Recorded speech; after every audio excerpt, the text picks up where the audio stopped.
Hello வீஃபர்ஸ், நாங்களோட லக்ஷ்மி. நீங்கள் பார்த்துருக்கிறது 0 லக்ஷ்மி. எஸ், தீபா நேத்ரன் அவர்கள் ஒரு அழகான ஒரு அப்டேட் கொடுத்துருக்காங்க. Back to my work, he is with me and coming along with me. Thank you each and every one making me to be strong அப்படின்னு சொல்லிட்டு ஒரு வணக்கம் அந்த மாதிரி சிம்பிள் கொடுத்துருக்காங்க. உண்மையுமே சொல்லணும்னா தீபா நேத்ரன் கண்டிப்பாக அவங்க இந்த வழிகள்லாம் கடந்து அவங்களோட ஒர்க்குக்கு வராங்களே, அதாவது ஒரே இடங்கள்லேயே இருந்தோம்னா இன்னும் கொஞ்சம் அதே இதையும் சிந்திச்சுட்டு தான் இருப்போம். மூவ் ஆன் ஆகுங்க அப்படின்னு எல்லா விஷயம் சொல்லுவாங்க. பட் இது மூவ் ஆன் ஆக முடியாத ஒரு விஷயந்தான். பட் இருந்தாலும் அவங்க அந்த ஒர்க் அப்படிங்கிற ஒரு விஷயத்துக்கு வரும்போது கொஞ்சம் மனசில் கொஞ்சம் சில விஷயங்கள்லேருந்து கடந்து வர்றதுக்கு முயற்சி செய்கிறாங்களே. அவங்க மகள் கூட ரீசெண்டாக அப்பாவுடைய விஷயமும் அதை நான் நோக்கி பயணிக்க போகிறேன், ரொம்ப நன்றி, நிறைய பேர் வந்து சப்போர்ட்டாக அந்த டேயில் இருந்தீங்க அப்படின்ட்டு. உண்மையாக சொல்லணும்னா நேத்ரன் வீட்டில் ஒருத்தங்களுடைய மறைவு அப்படிங்கிறது ரொம்ப கஷ்டமாக இருக்கும். அதுலேருந்து விலகிறது எனக்குலாம் உண்மையுமே காலேஜ் டேஸ்லாம் ஒரு 2 வீக்ஸ் என்னை விட்டுட்டாங்க.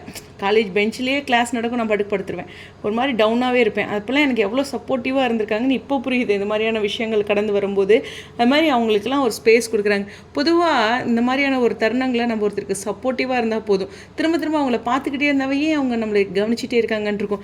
கேஷுவலாக இருப்பாங்க. இதுதான் சினி ஃபீல்டோட ஒரு மிகப்பெரிய ப்ளஸ்.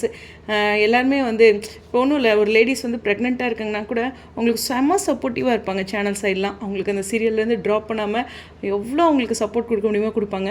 அதே மாதிரி தான் இப்போ உங்களுக்குலாம் ரீப்ளேஸ்மெண்ட் கொடுக்காம வாங்க அப்படின்னு கண்டினியூ பண்ணுங்கள். நான் அவங்க கூப்பிடும்போது ஒரு ஹோப் வரும், சரி போகலாம் அப்படின்ட்டு. அந்த மாதிரியான ஒரு விஷயந்தான். கண்டிப்பாக அவங்களை கூப்பிட்ருக்காங்களா, அவங்களுக்கு ஒரு பெரிய salute. Deepa Nethran stay strong அப்படிங்கிறத நம்ம சொல்லவே வேண்டியதில்லை. அவங்க ஸ்ட்ராங்காக இருக்காங்க, அடுத்த ஒரு மூக்கு வந்துட்டாங்க. நிச்சயமாக இவங்ககிட்டேருந்து நம்ம நிறையா கற்றுக்கொண்டுட்டு தான் இருக்கோம். செலிப்ரிட்டிஸ் கிட்ட ரொம்பவே பெரிய மரியாதை இவர்கள் மேலே ஒவ்வொரு நாளும் கூடிக்கொண்டே இருக்குது.